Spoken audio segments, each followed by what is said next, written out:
November 1943, somewhere over the gray expanse of northern France. The sun barely cut through the morning fog as a formation of B-17 bombers climbed steadily, engines thrumming like a metallic heartbeat. Frost glittered on wings and gun barrels, and every man in the squadron felt the cold press against his lungs and bones. In the lead aircraft, a pilot adjusted his goggles and studied the instruments, fingers drumming lightly on the control yoke. His mind wasn't on altitude charts or wind speeds. It was on a trick he had been refining in secret, one the brass called reckless, even mad. A maneuver so unconventional that, if executed poorly, it could expose the entire squadron to annihilation. Yet today, necessity outweighed caution. Radar posts hummed along the enemy coastline, scanning, calculating, ready to send fighters soaring through the mist to intercept any intrusion. And if the radar detected them too early, the bombers would be sitting ducks. He exhaled, a sharp puff of frosty air in the cockpit. He would flare the wings in a pattern no radar had ever anticipated. A chaotic rhythm designed to fool calculation, confuse plotting, and buy his men precious seconds. Seconds that could mean survival. The formation tightened instinctively. Engines roared, and the first wave of radar sweeps began. By late 1943, the skies over Western Europe had become a chessboard of steel, fire, and calculation. Allied bombers pounded German industrial centers, railway yards, and oil refineries in a relentless campaign designed to cripple the Third Reich's war machine. Each sortie was carefully timed, coordinated with fighter escorts, and plotted to minimize exposure to anti-aircraft fire. Yet, despite careful planning, danger lingered in every layer of atmosphere. The Luftwaffe had learned to adapt. Radar stations stretched along the coastlines like silent sentinels, detecting formations before they reached the continent. Each radar post fed information to a network of plotting rooms, where officers traced bombers' courses and vectored fighters into interception. For bomber crews, it meant every mission faced a dual threat: flak from below and fighters guided by electronic eyes from above.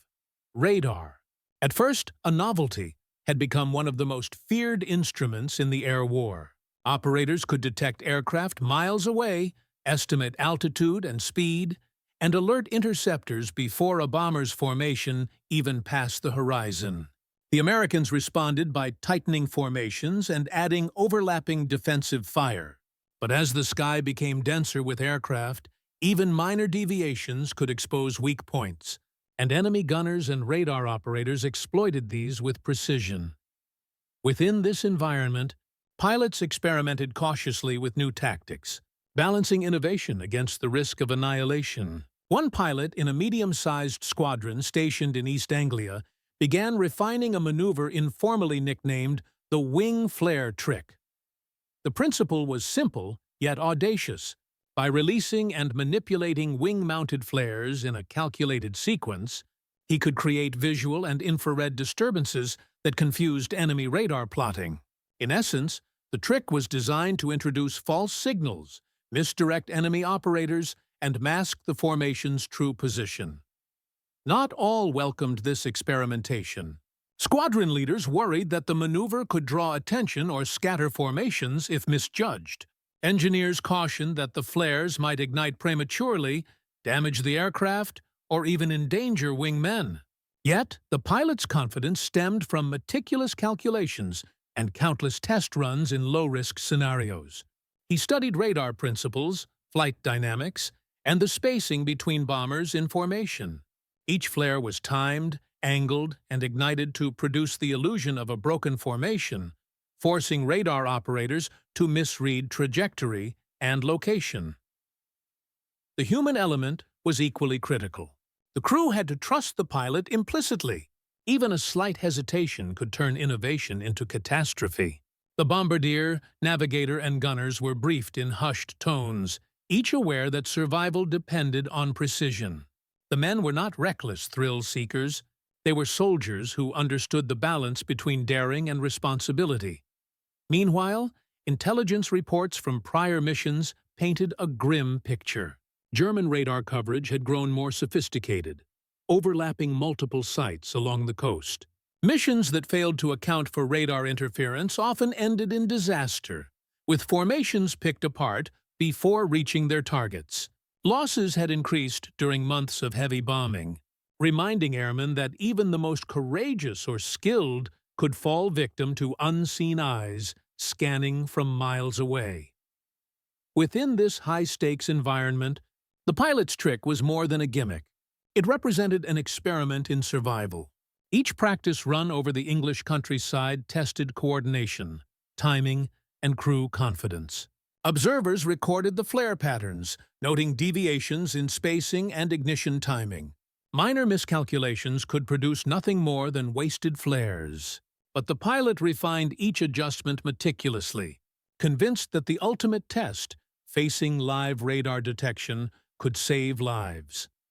By the morning of the mission that would define him, every calculation had been rehearsed. The squadron's departure, engines humming, wings glinting in frost, marked the culmination of months of study, testing, and quiet courage. Every man knew the stakes. Radar could detect them within minutes. Luftwaffe fighters could be vectored toward their formation with lethal accuracy. And yet, in that moment, hope rested on the daring creativity of one pilot and his audacious wing flare trick. The sky awaited.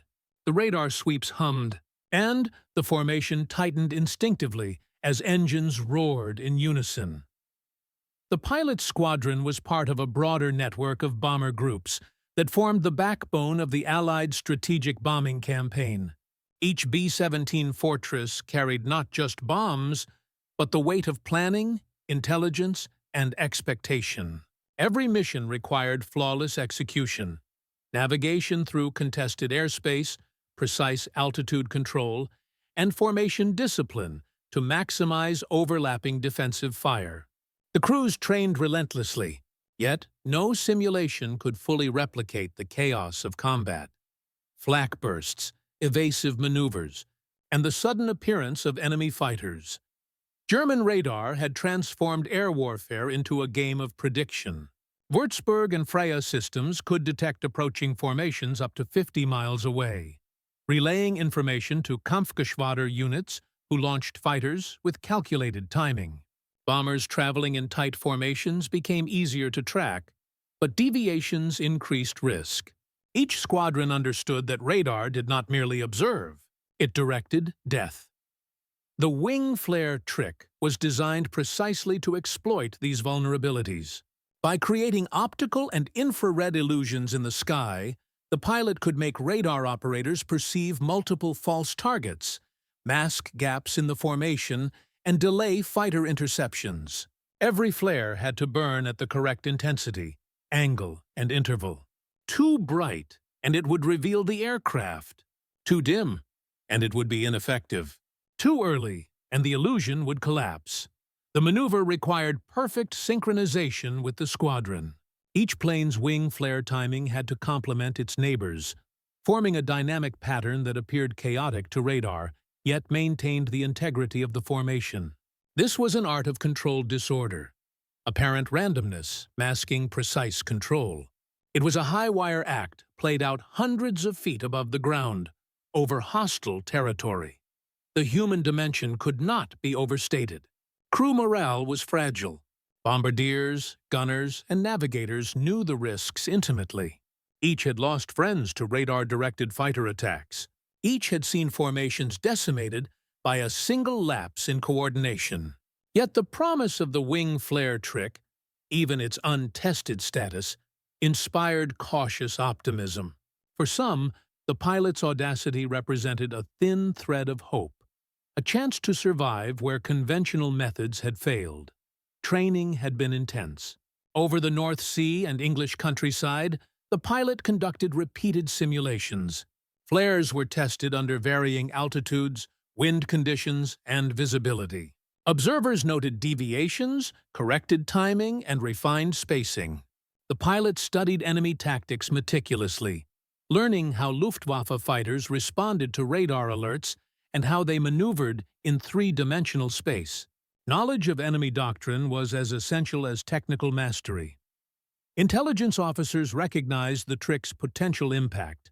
If successful, it could reduce losses, increase bombing accuracy, and demonstrate that creativity could overcome technological superiority.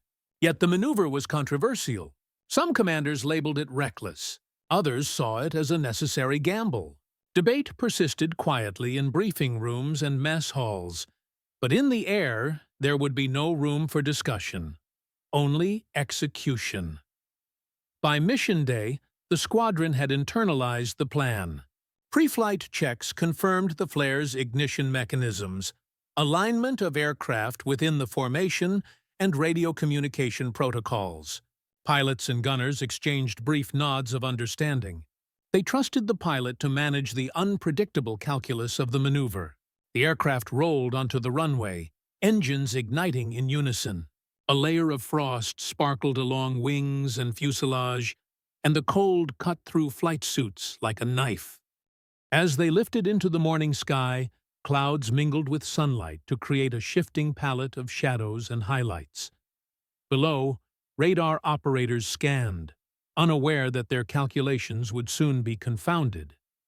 Above, the bomber formation glided into the unknown, engines humming, wings taut, each crew member bracing for the encounter that could decide life or death. This was the stage for ingenuity and courage. The pilot's wing flare trick had never been tested under real combat conditions. Now, in the cold, high-altitude air over enemy territory, theory would meet reality. The squadron's survival, the culmination of months of planning, trust, and daring, rested on the flawless execution of a single audacious idea. The sky, cold and merciless, awaited their move. The human dimension of the wing flare maneuver was as critical as the technical execution.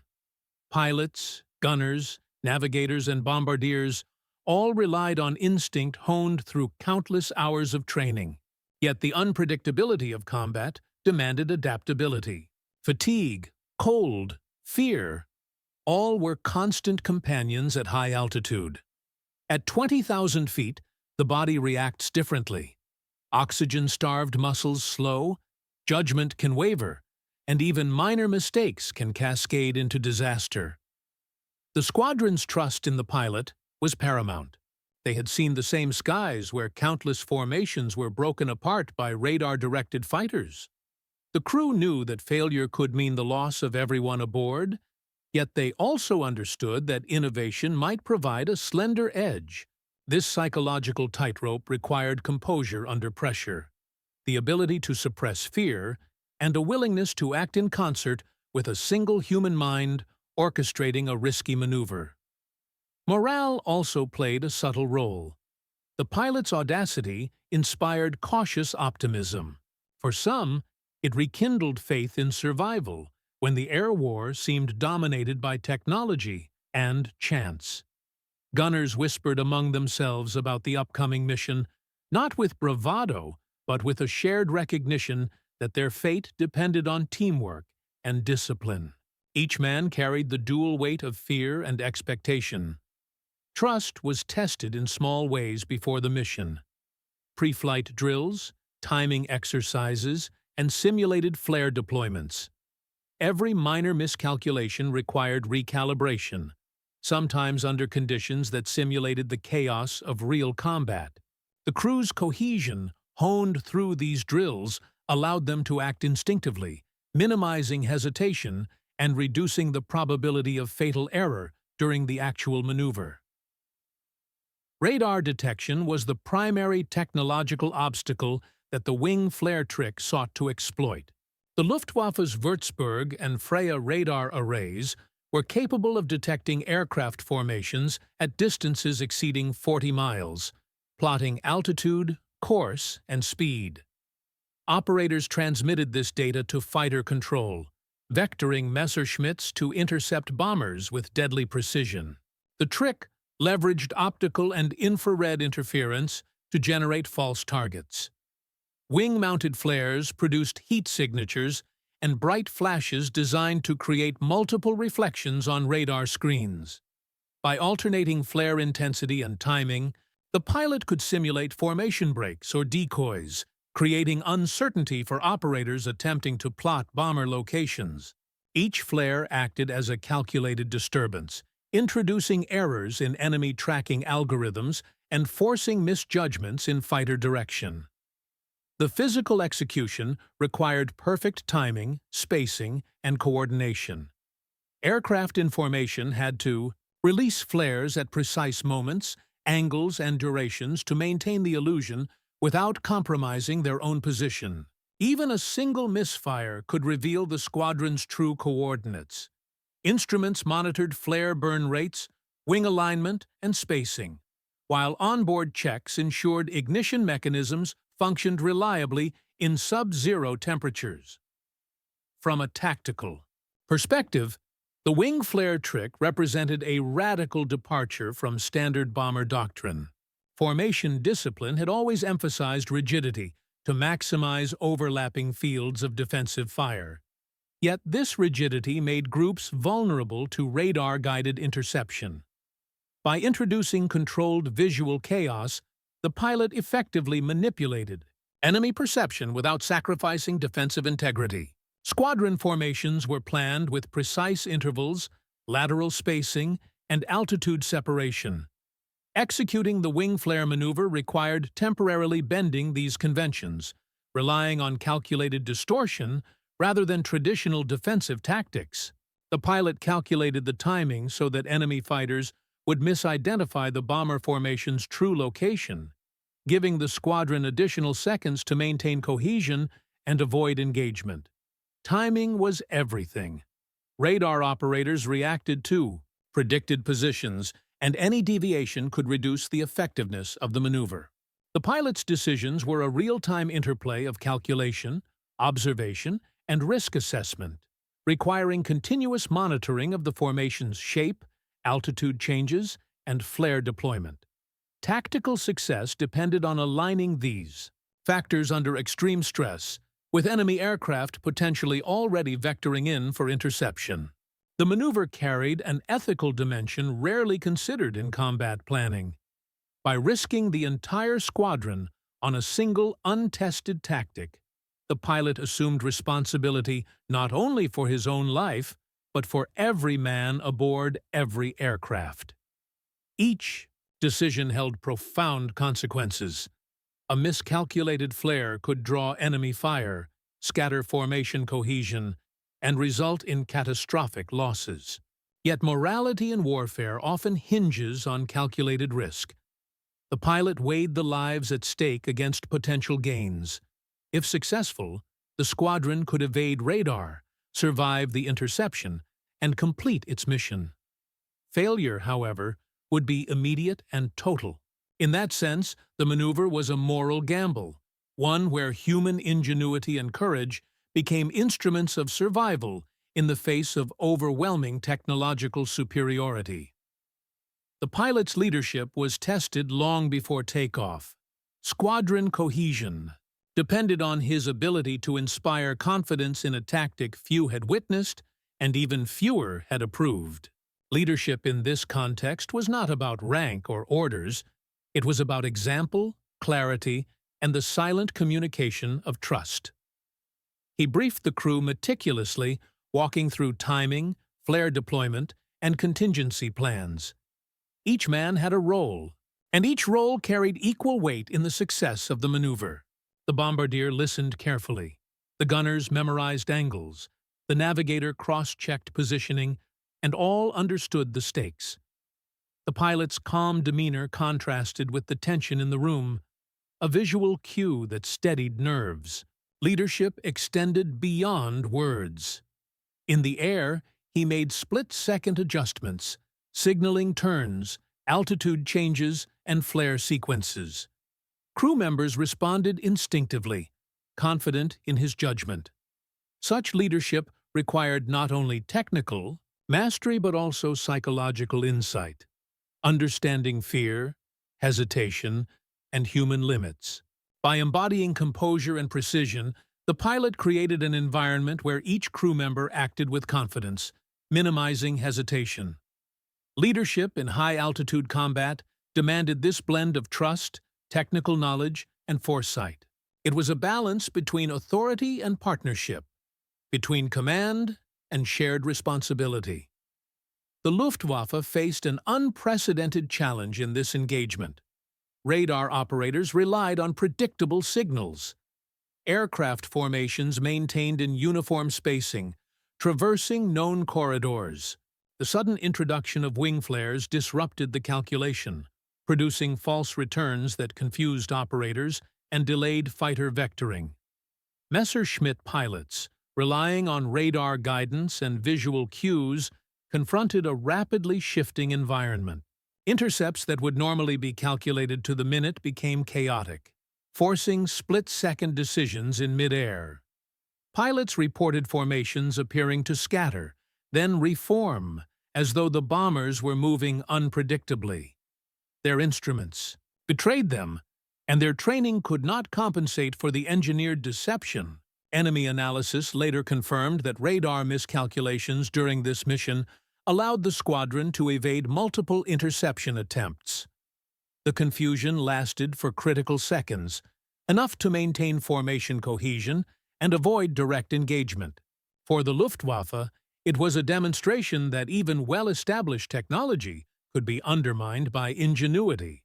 From an operational standpoint, the wing flare maneuver represented an evolution in bombing tactics. Standard doctrine emphasized rigidity in formation flight, predictable altitude, and precise navigation to maximize defensive overlap. The pilot introduced controlled irregularity, exploiting the predictable habits of radar operators to create a temporary advantage. The operation's success relied on precise execution. Flares had to ignite in exact sequence, formations needed. To maintain structural integrity, and all crew members had to act without hesitation. Coordination between multiple aircraft transformed a simple diversion into a synchronized deception. In effect, the maneuver created an operational shield, buying seconds of safety for an entire squadron at a critical point in hostile airspace. Planners later used this event as a case study in integrating human ingenuity with technological understanding. By observing the results, commanders adjusted training protocols to emphasize adaptive thinking, reinforcing that tactical innovation could complement, not replace, disciplined formation flying. The psychological impact on both sides of the conflict was significant. For Allied crews, witnessing the success of a single daring tactic boosted morale and reinforced the belief that survival could hinge on ingenuity. Confidence in leadership, trust in comrades, and understanding of technological systems became intertwined, fostering cohesion under stress. Conversely, German operators and pilots experienced uncertainty. The manipulation of radar returns undermined confidence in instruments they had relied upon for months, creating a subtle but meaningful psychological edge. In high-stakes air combat, doubt could delay reactions, and delay often meant survival. The trick introduced a fleeting but critical moment of hesitation in enemy calculations. The morning sky over northern France shimmered with frost and low clouds, the gray light of early winter filtering through haze. Engines droned steadily as the squadron of B-17s climbed into the open, each aircraft glinting like steel against the dim backdrop. Tension was tangible, a cold weight pressing on every man's chest. Every instrument, every mirror, every gauge was a reminder that at any moment, radar operators would detect them, and the Luftwaffe would scramble fighters from hidden airfields. Inside the lead aircraft, the pilot checked his position again, noting the rhythm of the formation. Wingmen were aligned precisely, gunners ready, bombardier poised. The flares were armed and sequenced, each timed for a specific moment, each designed to produce a calculated visual and infrared signature to mislead the enemy. The pilot's pulse quickened, not from fear, but from awareness of the razor-thin margin between success and catastrophe. As they entered the radar coverage zone, instruments began to hum. The Würzburg stations along the coast were active, their pulses slicing through clouds, calculating, predicting. Enemy operators were plotting, hands on dials, eyes on screens. Across the channel, controllers adjusted fighter vectors, sending Messerschmitts aloft with lethal precision. The squadron held formation, engines synchronized, wings cutting the air cleanly. The pilot initiated the maneuver. A subtle bank, a slight shift in altitude, the first flare igniting at the precise angle. Immediately, the radar signatures began to distort. A single aircraft's reflection now appeared as three. Neighboring bombers added to the illusion, creating a fragmented, chaotic pattern that no operator could reconcile with previous expectations. Inside the cockpit, the crew held their breath. Gunner eyes scanned the skies, alert for any visual confirmation of enemy aircraft. The navigator checked heading markers, ensuring the squadron maintained its course despite the erratic motion of the flares. Each man relied on instinct honed through hundreds of hours of training. Hesitation would be fatal. The Luftwaffe fighters rose from hidden fields, vectored toward what they believed were gaps in the formation. Instruments blinked. Radars traced phantom targets. Pilots attempted to correct, but the wing flare pattern continued to distort perception. The calculated chaos was flawless. Enemy interceptors found themselves chasing ghosts, their coordination breaking down as seconds ticked away. Flare after flare ignited, each producing a controlled burst of light and heat, perfectly timed. The maneuver required split-second precision. The pilot adjusted slightly for turbulence, the flares maintaining their intended effect despite wind shear and cloud drift. Behind him, wingmen mirrored the sequence, each aircraft contributing to the deceptive display. Crew members felt the tension like a tangible presence. Bombardiers, usually focused solely on target coordinates, noticed the visual ballet unfolding across the sky. Gunners, trained to scan constantly for fighters, marveled at the way enemy aircraft hesitated, misled by illusions rather than real threats. Even seasoned veterans whispered, almost to themselves, about the brilliance of the timing. As the squadron advanced, the effect became evident. Messerschmitts that should have intersected the formation found themselves delayed, misdirected, or diverted entirely. Radar operators back in Germany struggled to reconcile the contradictory readings. Communications between fighter controllers became terse and confused. Moments of indecision, measured in seconds, stretched across miles of sky. The pilot held the formation steady, adjusting throttle and yoke to maintain altitude and course. Flare sequences continued, each calculated to reinforce the illusion while masking the squadron's true heading. The rhythm of the maneuver, seemingly chaotic, was in fact the product of meticulous planning and instinctive execution. By the time the squadron cleared the densest radar coverage, the immediate danger had passed. Enemy fighters were still airborne, searching, but their vectors were misaligned. No aircraft had been lost. The squadron emerged intact, formation tight, each man aware that the success depended not on luck alone, but on the calculated brilliance of the wing flare trick. For the pilot, relief was tempered by focus. He monitored every instrument, ensured formation integrity, and prepared for the approach to the target. Yet beneath the professional calm, there was a profound satisfaction. A realization that innovation, when executed with precision, could overcome even the most sophisticated detection systems. As the squadron pressed toward its objective, the flares had done their work. Radar operators remained misled, interceptors mispositioned, and the bomber formation was safe to continue. The human and technical elements converged perfectly, a fleeting triumph born of courage, calculation, and trust. The sky ahead remained uncertain, But for these crucial moments, ingenuity had won. The pilot's audacious trick, once dismissed as madness, had proven its value. The wing flare trick continued to unfold with precision as the squadron navigated deeper into enemy-controlled airspace. The flares traced arcs of fiery light against the gray sky, each igniting and fading with exact timing.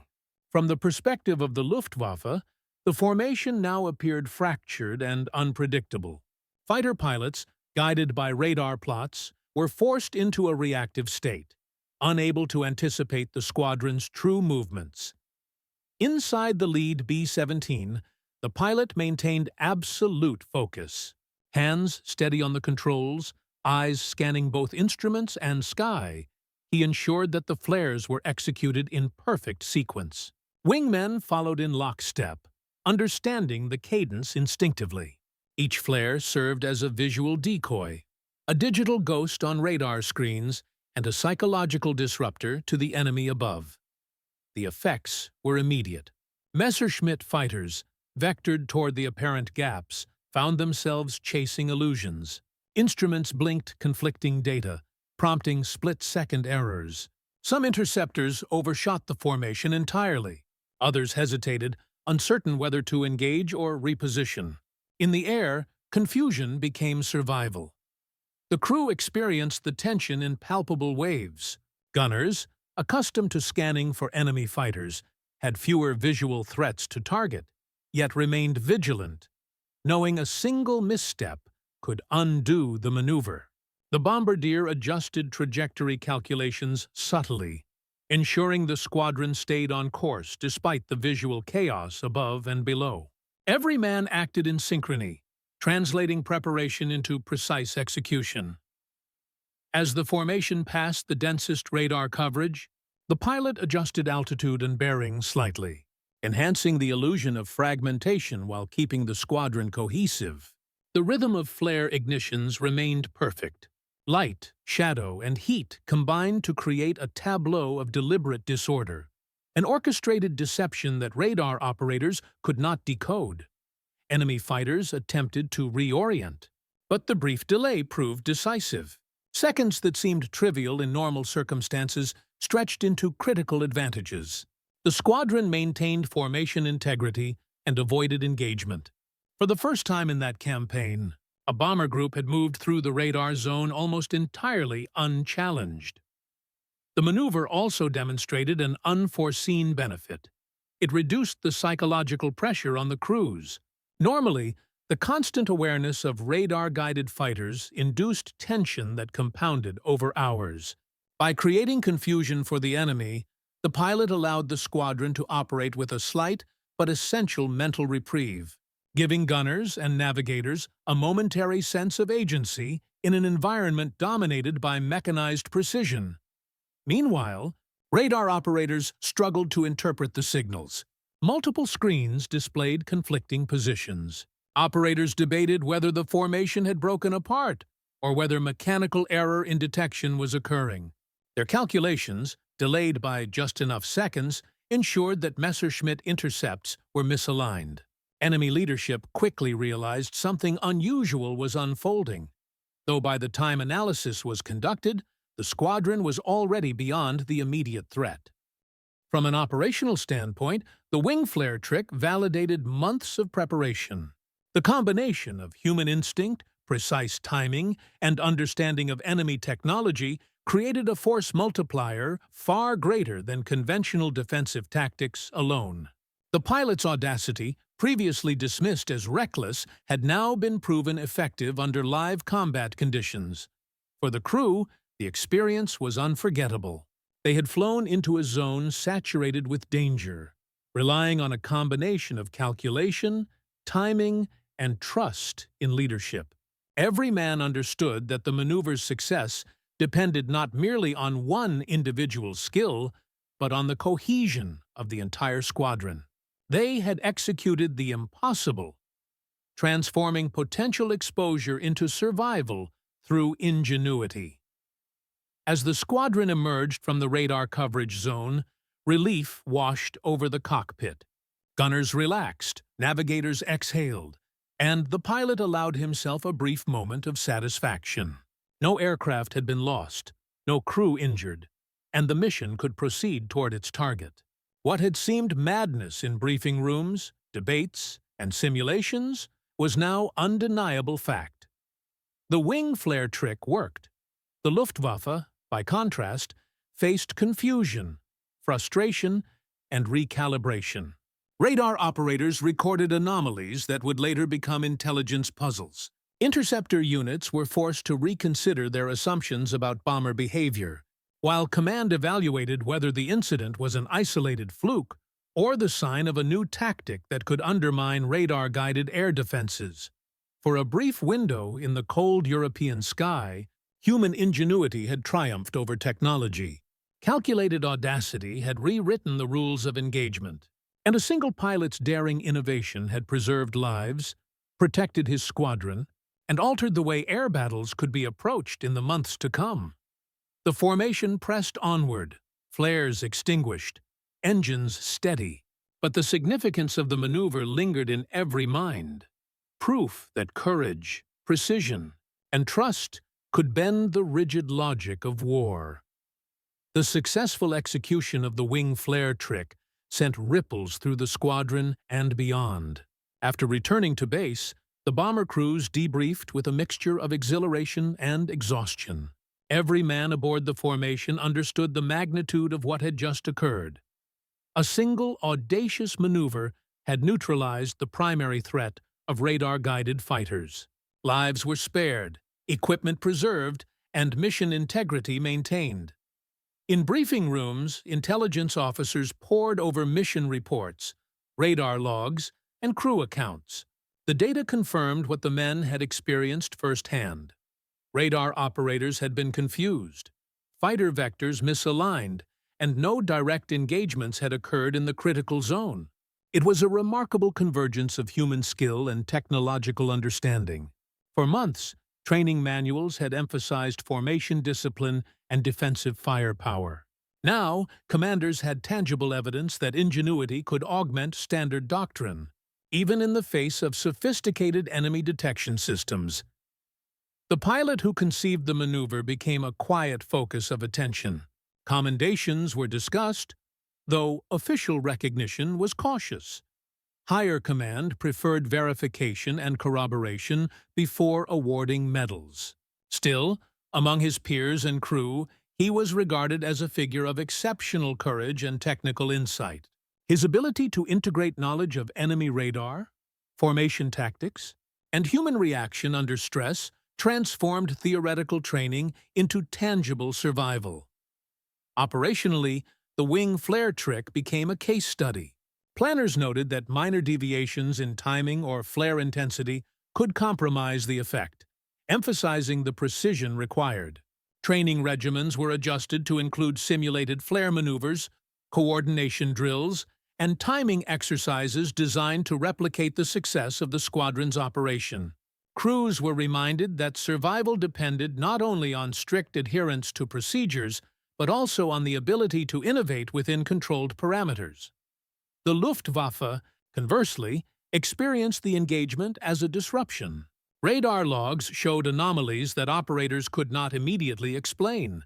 Intercepted communications reflected confusion among fighter pilots, and post-mission reports recorded delays in engagement timing. The enemy was forced to reconsider assumptions about bomber behavior, highlighting the tactical potential of deception and human ingenuity. Even brief, localized confusion had strategic value, proving that innovation could create operational advantages that technology alone could not guarantee. For the airmen themselves, the psychological impact was profound.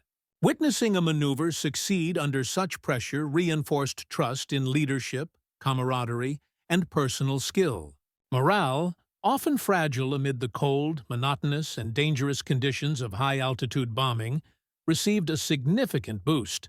Each man had been tested against radar, against fighters, against the unforgiving atmosphere, and had emerged intact. The sense of collective accomplishment would persist throughout subsequent missions, shaping the squadron's culture and resilience. The immediate aftermath also influenced Allied strategic thinking. Analysts noted that coordinated visual deception could be integrated with electronic countermeasures to increase survivability in contested airspace.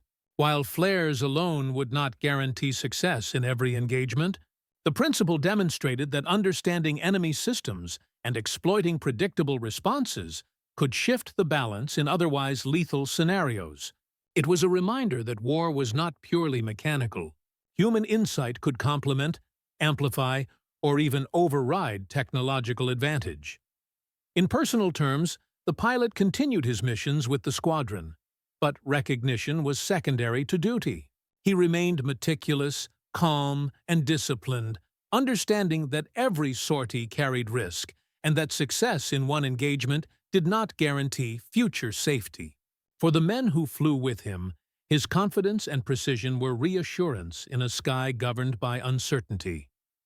The wing flare trick, though brief in duration and visually fleeting, left a lasting impression.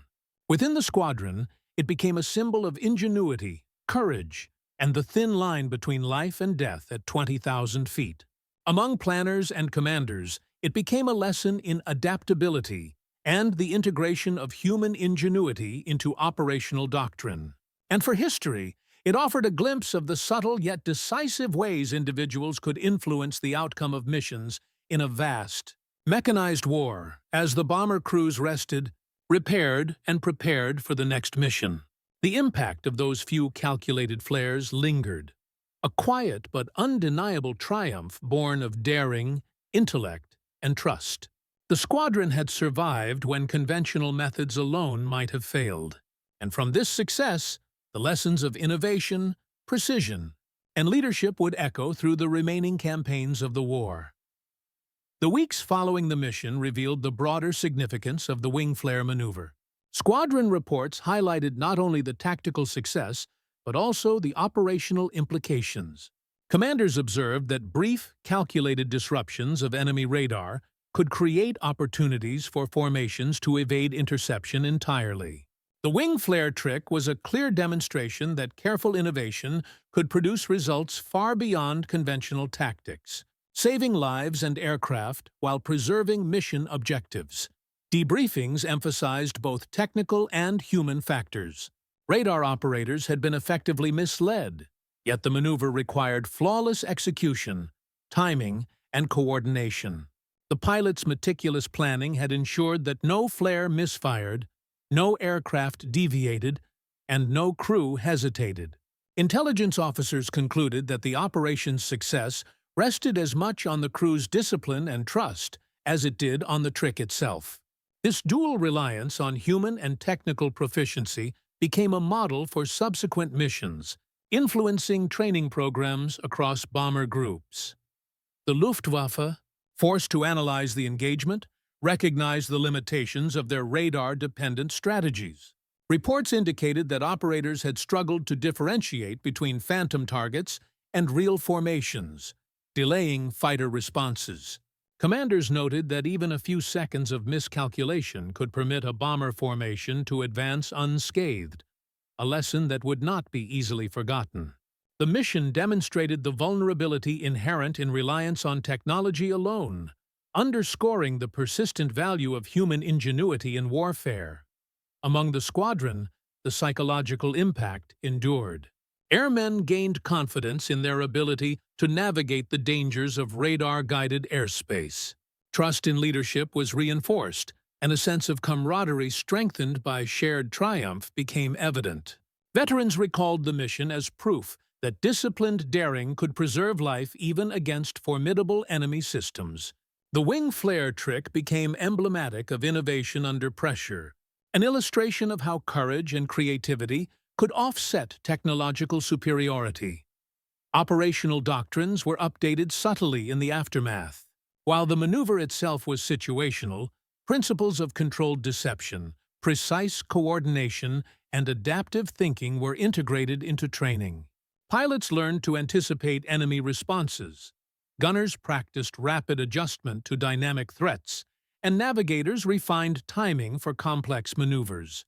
The wing flare trick became a case study, a benchmark demonstrating that careful innovation could be embedded within standard operational procedures without compromising formation integrity. Reports from subsequent missions reflected these lessons. Crews employed variations of the flare sequence, adjusted for altitude, weather, and enemy radar patterns. Losses in certain operational zones decreased, and survivability improved when crews applied principles derived from the initial successful execution.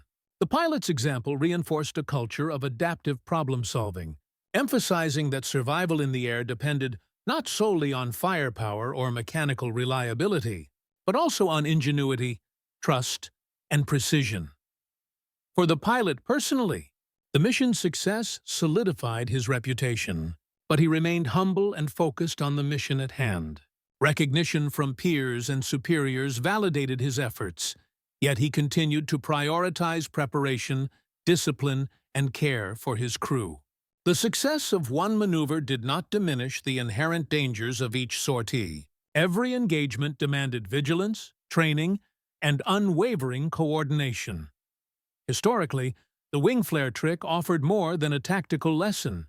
It demonstrated how human creativity could manipulate complex systems, turning advanced technology to advantage. Radar, a tool of deadly precision, was rendered momentarily ineffective by disciplined execution and instinctive coordination. The mission underscored a timeless principle of warfare. Even in mechanized conflict, individual initiative and collective trust remain decisive factors.